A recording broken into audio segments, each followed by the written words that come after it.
Alors, Shabbat Shalom à tous les auditeurs. Parashat Chayei Sarah, nous lisons la réaction de Lavan et Bethuel lorsque Eliezer a demandé la main de Rivka pour Yitzhak. Et leur réponse est édifiante.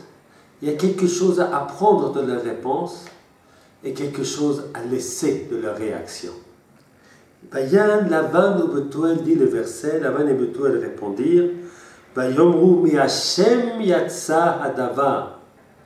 C'est tout ce qui s'est passé sort de Dieu, vient de Dieu. Lo nuchal daber elecha ra otov.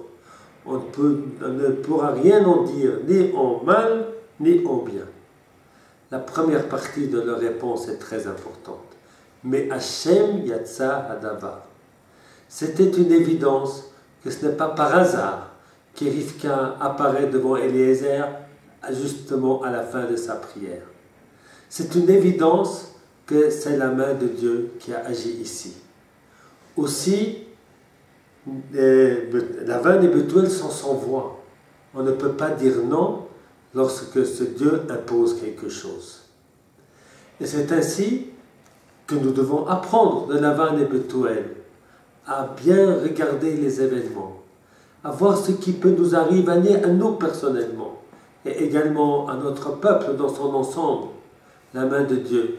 Combien d'événements qui nous arrivent, qui quelquefois on remet à hasard, au lieu d'en remettre au maître, de s'en remettre au maître du monde et de remercier le maître du monde qui a pris soin de nous.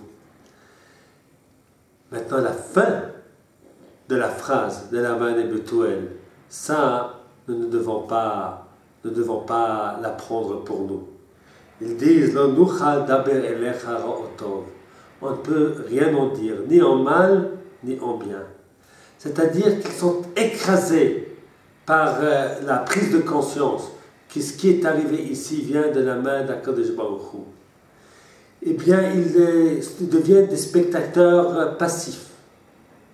Ils ne participent pas à la joie de ce mariage. Ce mariage leur est imposé. Ils l'acceptent. Il ne peut pas dire non, mais il ne peut pas dire oui non plus.